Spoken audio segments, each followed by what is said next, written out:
Welcome.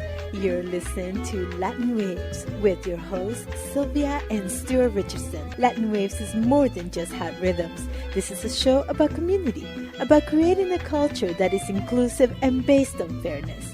Because everyone deserves dignity, respect, and has something to contribute.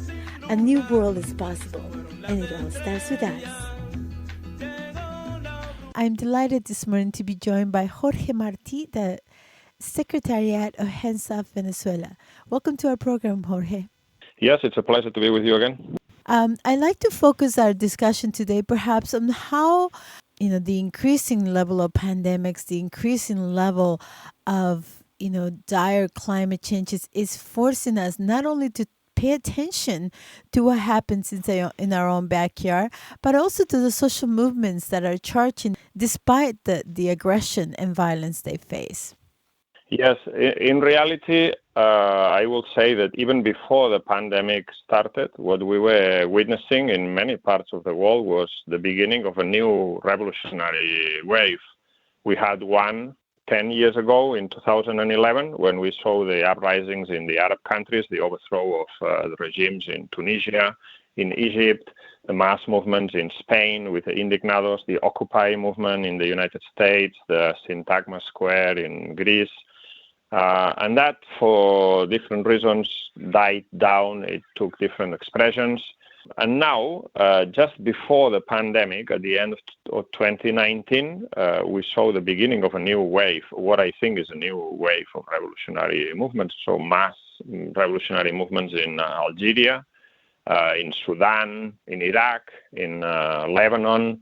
And then in the American continent, we saw obviously the mass uprisings in Haiti, which is doesn't usually feature in the news, and then the uprisings in Ecuador and Chile in October 2019. Uprisings which had a revolutionary character. Really, these were not just movements against this one government measure or that other government measure. It was a movement against the whole regime. In Chile, people were saying this is not about 30 pesos, which was the increase in the Santiago underground transportation system fares, which sparked the movement. The people were saying this is not about 30 pesos, it's about 30 years, i.e. 30 years of what is known as neoliberal capitalist policies of an assault on the working class and its living standards. And so we saw that was happening before the pandemic. Now, when the pandemic struck a year ago, or now maybe 15 months ago, these movements were paused. They came to a hiatus, perhaps. And obviously, this was a big shock for millions of people. There were measures of social distancing, measures of quarantine. People couldn't go to work. They had to stay home. And this obviously had an impact of introducing a break in this movement that was on the ascent. But then, obviously, even during the COVID pandemic, there were movements. There were big movements, like in the United States. We saw the Black Lives Matter just 1 year ago, which involved millions of people. The biggest mass movement in the United States for decades, really. Some people say it was even bigger in terms of numbers than the civil rights movement in the 1960s. And then we saw in a number of Latin American countries also big movements, like, for instance, in September 2019, we saw a big movement in Colombia, also against police brutality. There was police killing of a young worker, and this led to massive protests, particularly in Bogota, but also in other cities. More than 40 police stations were burned down by the protesters. Then we saw the big protests in Guatemala in November 2020. And this was against the budget of cuts and austerity. And the protesters were so angry they set fire to the government building, to the Congress building, where the deputies had been meeting to pass this budgetary law. Then in the same month of November, there was massive protest against corruption of the government in Peru. And then later on in March this year, 2021, we saw a massive uprising in Paraguay, which was driven directly by the impact of COVID. Hundreds of people were being infected. The hospitals had no supplies. The relatives of people who were falling ill had to pay for their treatment, had to pay for oxygen. And Paraguay was being overrun by this COVID pandemic. And there was a mass protest movement. People came out on the streets to protest against the government. The government used heavy repression, and the people fought back. And at one point, police officers had to wave the white flag of surrender. And there were like 2 weeks of mass protests and mobilizations, which were no longer just about the question of COVID, but it was about the question of government corruption, government repression, and against generally the rule of the Colorado party, a party which is direct inheritor of the Stroessner dictatorship. And then we now see the movement in Colombia, which is an incredible movement. Colombia is a country where there are regular killings of mass movement, social movement leaders, trade unionists, indigenous leaders, peasant leaders, where since the peace agreement between the government and the guerrillas, about 200 former guerrilla members have been killed in paramilitary attacks where the oligarchy is very closely linked with the paramilitary gangs, which are really brutal. And the paramilitary gangs are in turn linked to narco trafficking. It's a really violent ruling class.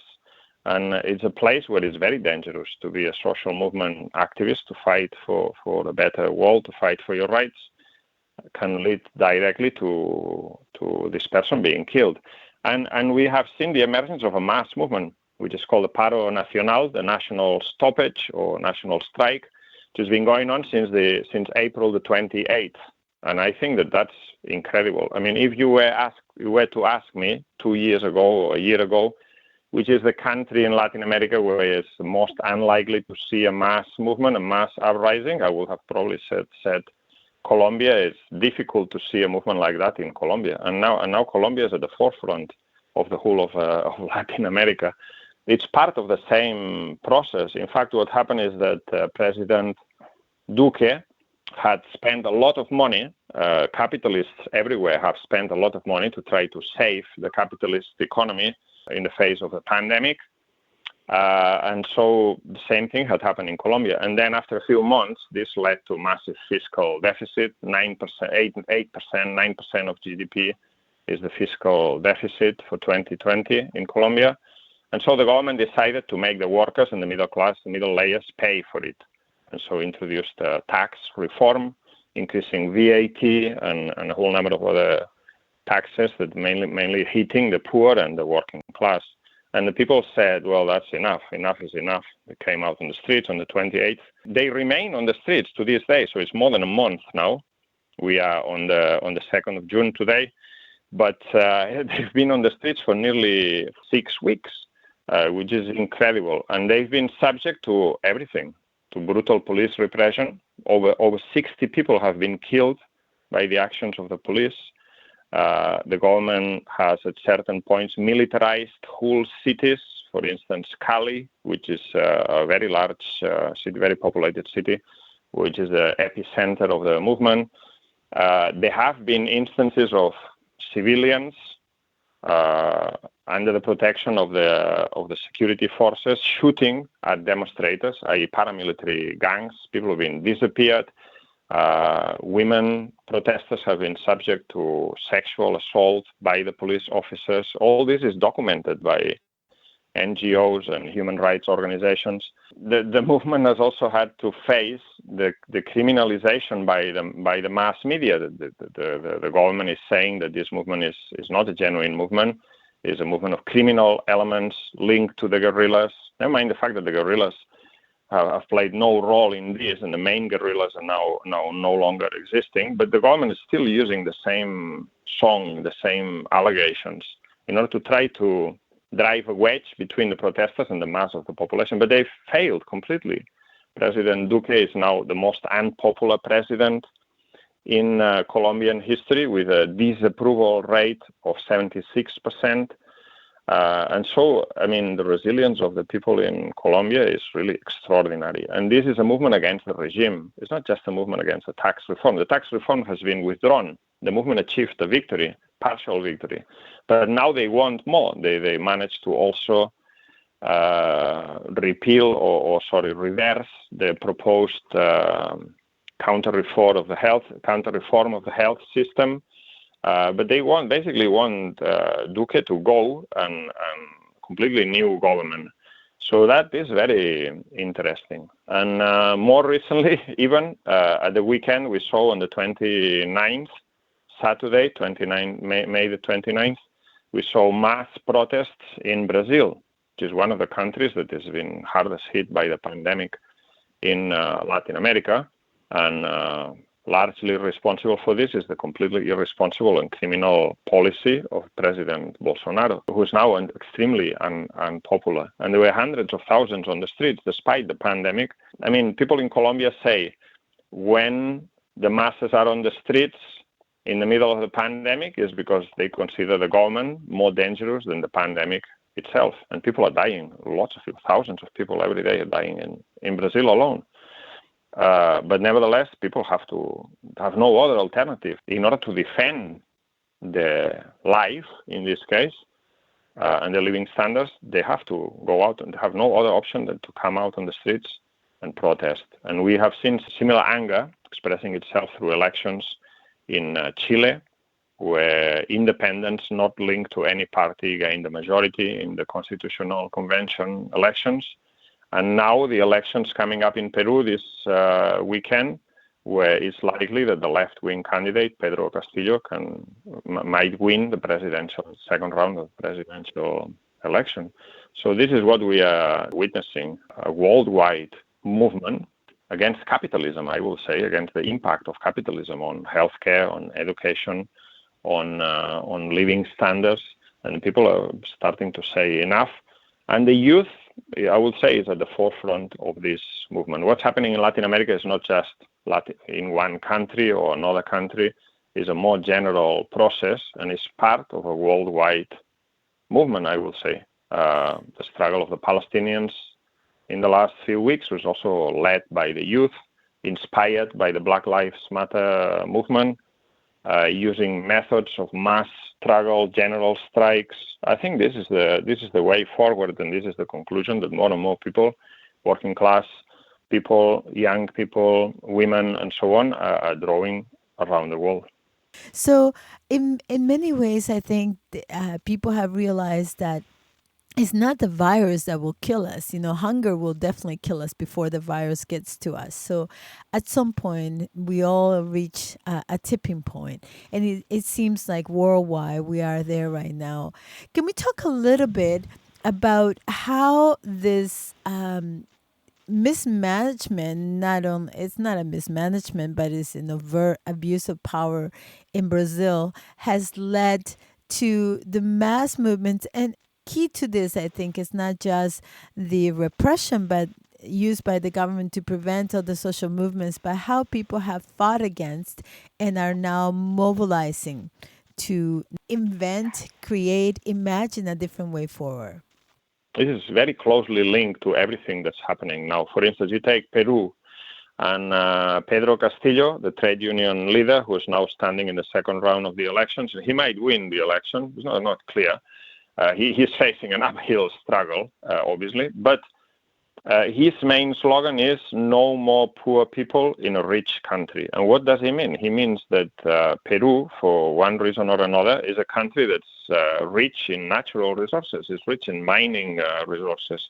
But these mining resources have been extracted by foreign multinationals, and therefore this wealth doesn't benefit at all the majority of the population in Peru, other than a very small minority. The main plank of his election platform has been precisely to renegotiate the contracts with the foreign mining multinationals so that they benefit mainly the Peruvian people. And if they refuse to renegotiate, to nationalize them. So this goes to the crux of the matter.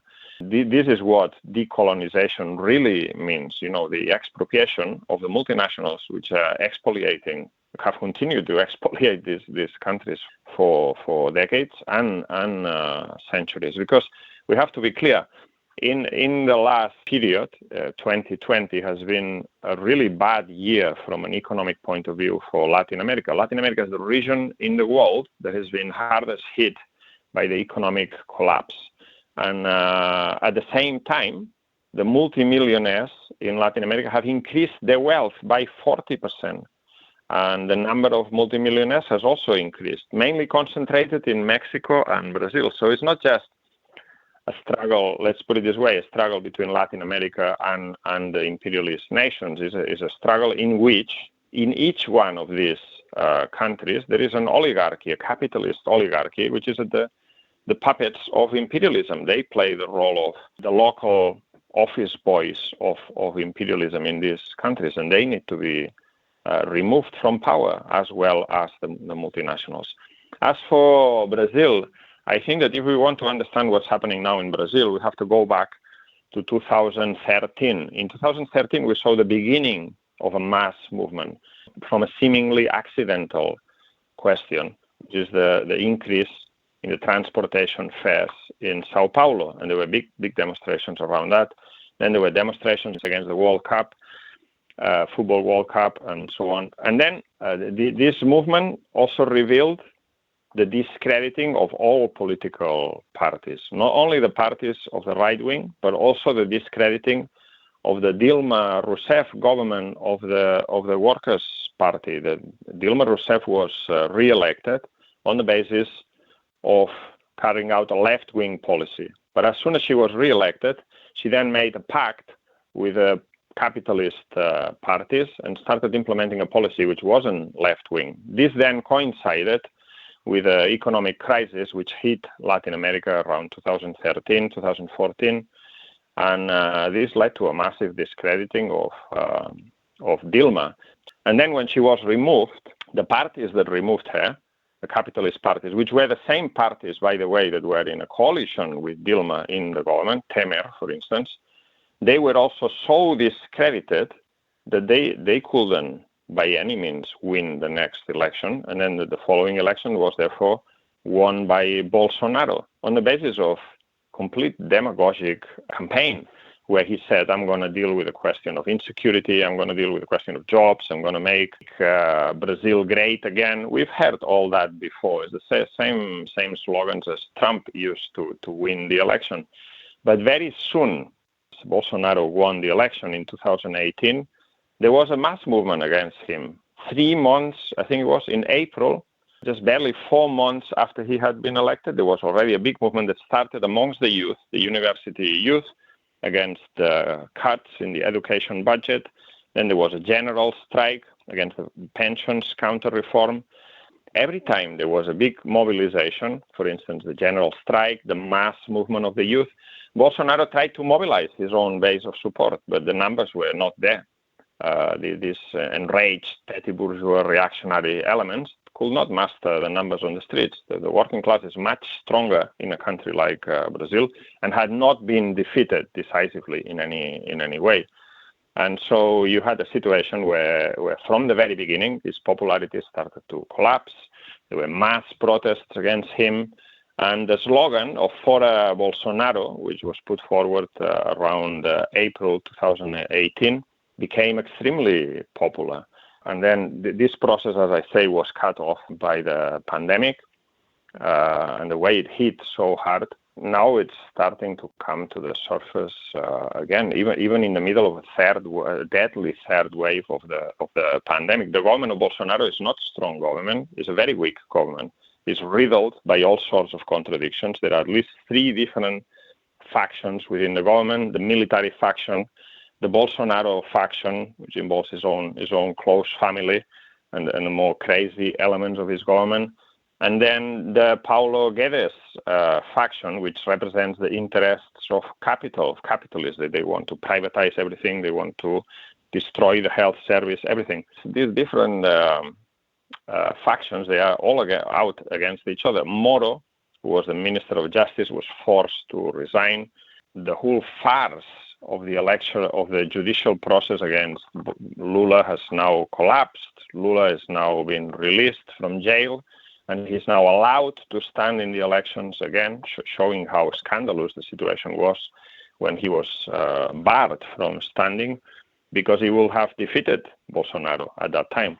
So the whole of the Bolsonaro experiment is collapsing under their own contradictions and under the pressure from the masses. And in the meantime, we have seen these mass mobilizations of hundreds of thousands on last Saturday, which reveals really the real balance of power. The problem, I will say, is that many of the parties in the opposition, they want to get rid of Bolsonaro, but they want to get rid of Bolsonaro when the elections come, which is still another year, or through some parliamentary trick, when in reality what is required is a mass mobilization on the streets, a general strike to remove him by force, because you can't wait until the general election. He must be, this criminal government must be removed now, otherwise people will continue to die because of his completely criminal and irresponsible handling of the pandemic. But I think Brazil is a good example of the real balance of forces. When Bolsonaro was elected, many people were in despair or pessimistic. Already at that time, we pointed out, I mean, this is the result of the discrediting of all the traditional parties, left and right, because if you have a left party that carries out right-wing policies, they're going to be discredited. But even at the time when Bolsonaro was elected, only a third of the electorate voted for him. And there was a similar number that stayed away, that didn't participate in that election, even though voting is compulsory in Brazil. There was a massive abstention, massive number of spoiled ballots. That was the real balance of forces. And the working class is very strong. The only problem is that it doesn't always have the leadership that it deserves, the leadership that can take the movement to a successful conclusion. Worldwide, we now see how the pandemic has not only made hunger worse for so many people, millions of people. I think the recent report from the Global Network Against Food Crisis was that 155 million people face acute food insecurity. Like, that's insane that we would even conceive of a number so high, and that's a jump of 20 million from 2019. So our situation is getting worse by the day, and the longer we assent to governments who tell us that austerity is the way to get our economic system in check, that neoliberalism and more privatization is what's needed, that selling our water is what's needed, that cutting our forests is what's needed. The more we compromise not just our own lives, but also the future of future generations. So as we learn from the mass movements of, the mass people in Brazil, the landless peasant movements who first made us aware of the urgency of the need to not only defeat capitalism, but put something in place that re-enchants the world, that allows us to remember who we are. In Latin America, the word remember, recordar, is to awaken. It's not just to be reminded or to remember your history, but also to awaken. Who are you? What are we? And where is our power? So, what have we yet to learn, and what are the lessons that we must pay attention to in this moment?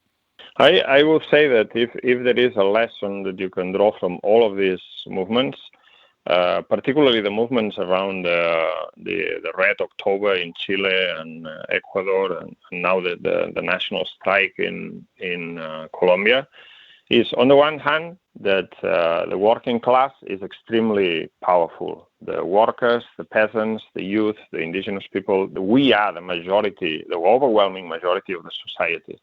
And once this strength, that it is really strong force, gets on the move, there's nothing that can stop it. Repression can't stop the mass movement.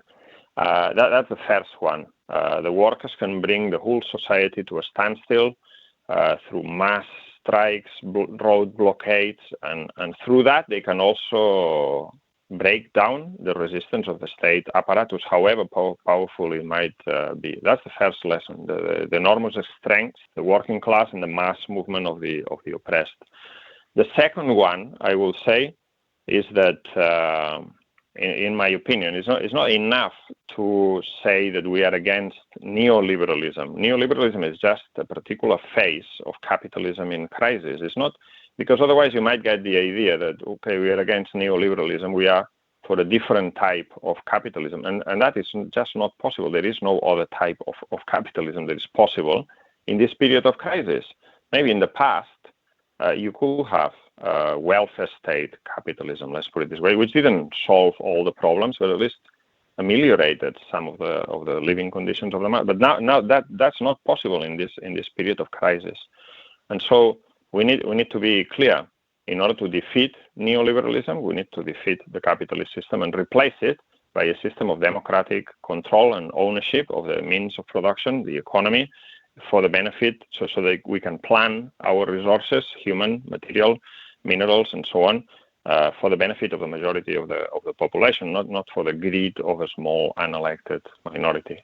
The third lesson that I think we need to learn is that the movement needs to have a leadership that is clear on these final aims of the movement. And this leadership needs to be a democratic leadership, one that is accountable through mass assemblies, cabildos abiertos, asambleas populares, whatever name they take in different countries, a leadership that is accountable, that is composed of elected representatives, a leadership that will not betray the movement, because before reaching any agreement, it will have to put it to the vote of the mass movement, that the mass movement controls the leadership through democratic channels. And finally, that this leadership, as I say, needs to be a revolutionary leadership, I will say, clear of what is the final aim of this movement. The final aim of the movement cannot be just to replace one government for another, but to change the whole system upside down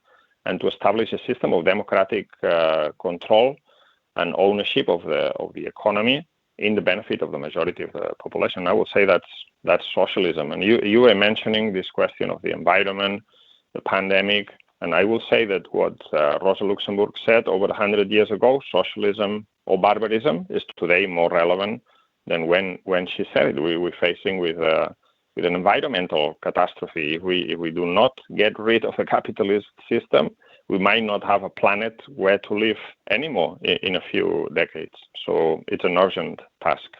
Thank you so much for being with us. I think that it is clear that it is an untenable future if we continue to dream up this idea that green capitalism will save us. It's just not going to happen. However, I also think it's a reality that we are tested and we have demonstrated we are powerful beyond our own previously conceived ideas of how powerful we are. So how can people contact you? How can people learn more about your work? Yes, it's my pleasure to be with you discussing these questions, which are certainly very urgent. And I'm involved in the Hands Off Venezuela campaign, which is a campaign in solidarity with the Bolivarian revolution against imperialist intervention in meddling in Venezuela. And the campaign can be contacted at handsoffvenezuela.org. That's our website. I'm also on the editorial board of In Defense of Marxism. This is the website of the International Marxist Tendency. And you can find us at marxist.com. Thank you so much for being with us today. Thank you. We've come to the end of our show, Latin Waves. Latin Waves is an internationally syndicated weekly program made available through campus and community stations and available out to the world at www.latinwavesmedia.com.